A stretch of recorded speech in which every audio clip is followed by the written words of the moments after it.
Hey guys, welcome back to Confessions of a Doctorholic. It's me, Dr. Slavin, or just Hafsa if you've been tuning in. I'm back from holiday, finally, and look, do I want to be back at work? Absolutely not. But I will say I feel good. Like I feel a little bit more like me. Iceland was incredible, otherworldly, really.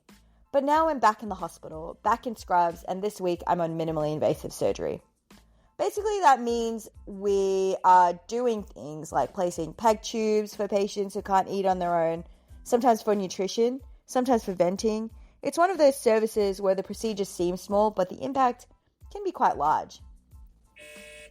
So today I met a patient with ALS. Now, I remember learning about ALS in medical school, but this was one of the first times I was directly involved in caring for someone with it. For those who don't know, ALS, or amyotrophic lateral sclerosis, is a neuromuscular disease where patients gradually lose control of their muscles. Over time, they can't walk, they can't eat, and eventually struggle to breathe. It's devastating. We placed a PEG-J tube for him so he could receive continuous tube feeds, but honestly, the medicine was the easy part. And for those of you who don't know, a PEG-J is a percutaneous gastrostomy jejunostomy tube. So it goes to your stomach and there's a little extension that goes into your intestines. The challenging part started when I got paged multiple times about a code violet. Now, if you're not in medicine, code violet usually means there's a violent or agitated patient. So I was confused because the code was for him, the man with ALS, a man who can barely move. I head over and yep, there he is in his wheelchair. And apparently he was trying to roll himself out of the hospital and run anyone in his path. Turns out he just didn't want to be there anymore. He wasn't being aggressive, he was desperate. He kept apologizing. He said, "I'm sorry," multiple times. "I just really don't want to be in the hospital." And honestly, I get it. Even when I was a patient, after my leg surgery, plates and all, I hated it. Being in the hospital as a patient just feels different. I associate it with feeling sick. And for someone like him, who's gradually losing control of his body, I can't even imagine how much worse that feels. So I sat with him, talked to his wife, talked to the attending, went back and forth more than a few times. And I'll never forget.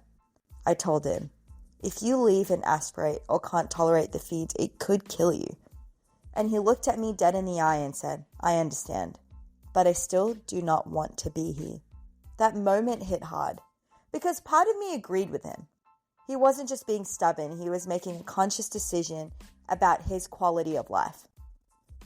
We told him we didn't support the decision medically and that he'd have to sign an against medical advice and AMA form, which, by the way, feels awful. But he was calm. He understood and he left. Here's the thing though.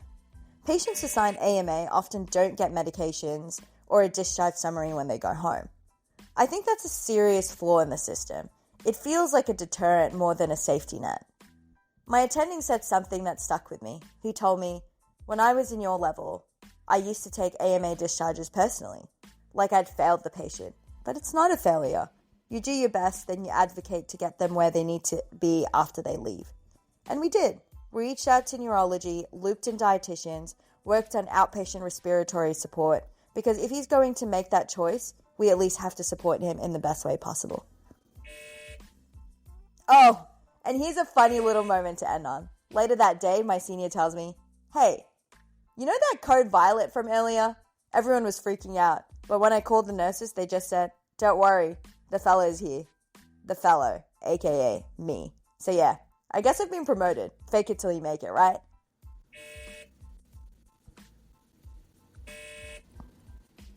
That's it for today's confession. Nights like these with tough calls, difficult conversations. That's my confession for today. Days like these with tough calls, difficult conversations, and a whole lot of humanity remind me why I chose medicine in the first place. If this episode hit home or made you laugh, cry, or just nod along, go ahead and hit that subscribe button. Share it with a fellow doc or someone who's been in the trenches. Until next time, take care of your patients, but take care of yourself too.